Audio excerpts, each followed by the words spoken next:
फिर लोगों के फ़ोन आने लगे तो हमें भी चिंता हुई। फिर हमने आके यहाँ देखा तो बांध की भराव क्षमता, जैसे हमने लकड़ी के लेवल गाड़ गाड़ के पता लगाया तो बांध का लेवल ज़्यादा बढ़ रहा था।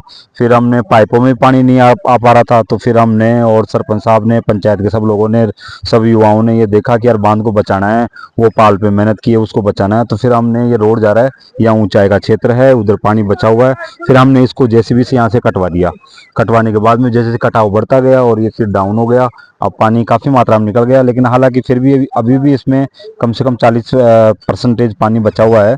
जो ये निकासी खत्म हो जाएगी फिर हम इसको रोक कर वापस इसको पुनर्जीवित करने का काम करेंगे। 10-11 दिन से लगातार हमारी भी इस पे नजर टिकी हुई है कि यार बिशनपुरा बांध को ग्रामीण बढ़िया काम कर रहे हैं। हमारी नजर टिकी हुई थी, कल हमें सूचना मिली तो मैं थोड़ा आघात हुआ मैं भी यार कि इतने ग्रामीण इतनी मेहनत करने के बाद में ऐसी घटना होती, गलत बात। हमारे भी आसपास के गाँव में मतलब इस बांध का काफ़ी दुख है कि पानी निकल गया। हालांकि काट कर हमने तोड़ा था, लेकिन अब वापस हम प्रयास करेंगे, वापस इसमें कट्टे लगा के जोड़कर इसको भरा रखेंगे और इसकी निकासी पाइपों के माध्यम से हम जारी रखेंगे, क्योंकि अब पानी तो ज़्यादा आएगा नहीं। हाँ। और बारिश आएगी तो फिर कहीं इसका और पाइप लगाकर इंतजाम कर देंगे। प्रशासन से भी मांग करेंगे कि कुछ उनकी तरफ से भी हमारा कुछ हेल्प की जाएगी। हाँ, हेल्प की जाएगी। तो प्रशासन को तो सब जनता जान रखे, हेल्प तो करनी चाहिए प्रशासन को भी। और हमारे जो गुरुजी बोल सकते हैं, हम तो गुरुजी बोलेंगे, हमारे जो आ रहे थे रामतार मीणा जी। बिल्कुल बिल्कुल, धन्यवाद, आपने मेरे को मौका दिया। और आप देख रहे हैं अपने बिशन सिंहपुरा है, बस्सी का गांव है, यहाँ पर हम खड़े हैं। और जो यहाँ गांव के लोगों ने जो एक मिसाल पेश की है वो काबिल तारीफ है। मैं इन लोगों को, इनकी टीम को, विशेषकर मुकेश जी को बहुत बहुत धन्यवाद देना चाहता हूँ, जो इन्होंने प्रयास किया। ये पहली बार देख रहे हैं 1981 के बाद जो बाढ़ आई थी, तो उसके बाद शायद ये पहली बार इस लेवल की बारिश आ रही है जिसमें नदी चल रही है, इतने कंटिन्यू हो गई, राखी से चल रही है। इससे क्या हुआ, अब यहाँ पर जो भूम जल है आसपास के गाँव का वो ऊंचा आएगा। अब रबी की फसलों में पहले दिक्कत होती थी सिंचाई के लिए, उसमें काफी पानी मिलेगा अब सिंचाई के लिए, और बागवानी फसलें भी यहाँ किसान कर सकेंगे, हरियाली बढ़ेगी आसपास, और वातावरण पर्यावरण सब शुद्ध होगा। और हम बहुत इसके अलावा इस नदी में बहुत सारे वन्य जीव भी पहले रहते थे, वो अब गायब हो गए। तो मेरे ख्याल से वापस इस प्रयास से वन्य जीव वापस यहाँ बहाल होंगे और लोगों की खुशहाली इस चीज से बढ़ेगी।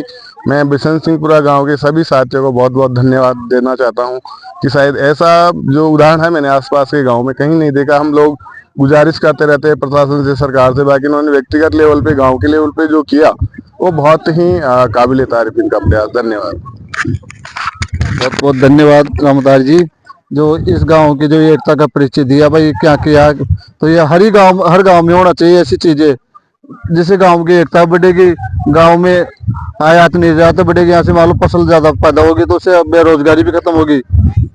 तो अब ये आगे क्या प्लान है आपका मुकेश जी इस पानी को रोकने का? भाई आगे प्लान यही है कि जैसे पानी कम हो जाएगा ये बहाव, तो इसमें कट्टे भरवा कर कट्टे लगवाएंगे और इसको मिट्टी को पानी को रोकेंगे, मिट्टी डालकर दोनों तरफ से मिट्टी आ जाएगी।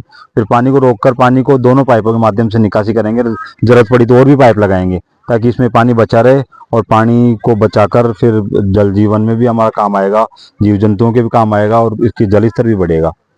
10-15 दिन में लोग बता रहे कि पानी का जल स्तर बढ़ा है यहाँ पे। हाँ बिल्कुल बढ़ गया, ये बात सत्य है। हमारी बोरिंगों में कच्ची रेल आने लग गई और पानी का जल स्तर बढ़ गया। मैं अभी दिखाऊंगा आपको, हमारे कुएं में काफी ऊंचाई में पानी आ गया, और मतलब शायद 1900 मतलब 2000 के बाद में ही इतना पानी आ पाया है। 2000 से पानी तो हाँ, धीरे धीरे उससे इतना जल स्तर जितना बढ़ना चाहिए था वो पहली बार बढ़ा है।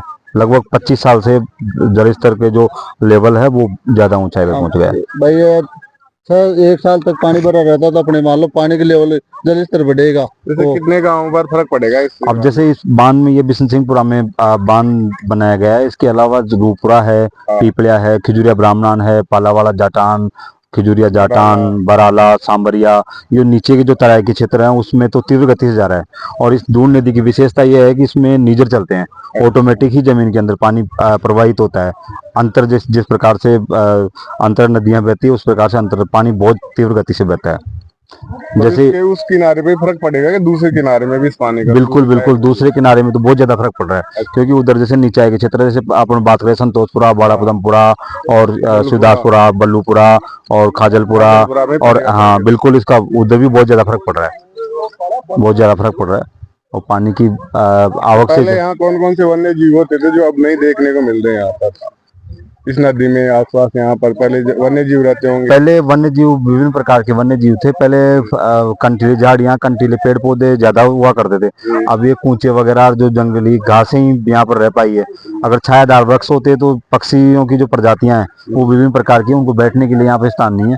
भविष्य में प्लानिंग है कि यहाँ की वृक्षारोपण किया जाएगा। जैसे वृक्षारोपण को अपन महत्व देके, वृक्षारोपण से बहुत सारी हरियाली भी रहेगी और जो पक्षी प्रजाति की जीव है उनको ज्यादा बढ़ावा मिलेगा। जैसे भेड़िया, सियार, लोमड़ी, वो भी? हाँ, वो तो काफी मात्रा में है। वो तो अभी भी है, भेड़िया भी है, लोमड़ी भी है। पहले रोंदड़े बहुत दिखते थे, अब रोंदड़े नहीं दिखते। रोंदड़े तो कम हो गए, और क्योंकि वो रुकने की जगह नहीं है। अच्छा, रुकने की जगह नहीं है, और इधर पूरा कृषि क्षेत्र है। तो रोंदड़े की हाँ भगा भी देते हैं। पानी की भी समस्या होगी, पानी पीने के लिए भी वो समस्या थी पहले। पानी पीने की समस्या, पानी पीने का उनको मिलेगा प्रॉपर तरीके से। ज्यादा पशु पक्षी बढ़ेंगे यहाँ पे। पानी पीने के लिए तो स्टोर बनाया गया है। गांव की भैंस, गाय जो भी पानी पीने के लिए जंगल में जाती, पहले कोई भी व्यवस्था नहीं थी। सही है, सही है। तो इसमें गांव वालों का सहयोग कैसा रहा है? गांव वाले पूरे तन मन धन से, युवा, बुजुर्ग और हमारी पंचायत प्रशासन सब लग के पूरा काम किया है। और दिन रात युवाओं ने मेहनत की है। जैसे ये भाई खड़ा है, ऐसे बहुत सारे युवा ऐसे जो रात को भी बैठ बैठ कर पानी का ध्यान रखते थे, कहीं रिसाव नहीं हो जाए, टूट नहीं जाए। उसी का परिणाम है कि पूरी पाल हमारी सेफ बच गई, और इधर से काट के हमने निकाल दिया इसको। तो और आगे भी इसमें और आगे भी बना हुआ क्या ऐसा एनीकट कोई टाइप का? एनीकट आगे कोई नहीं है। आगे तो ये यहाँ से बिशनपुरा के बाद में संगम है, उधर मनीषा का नाला जिसे द्रवत नदी कहते हैं वो कंप्लीट आ गया।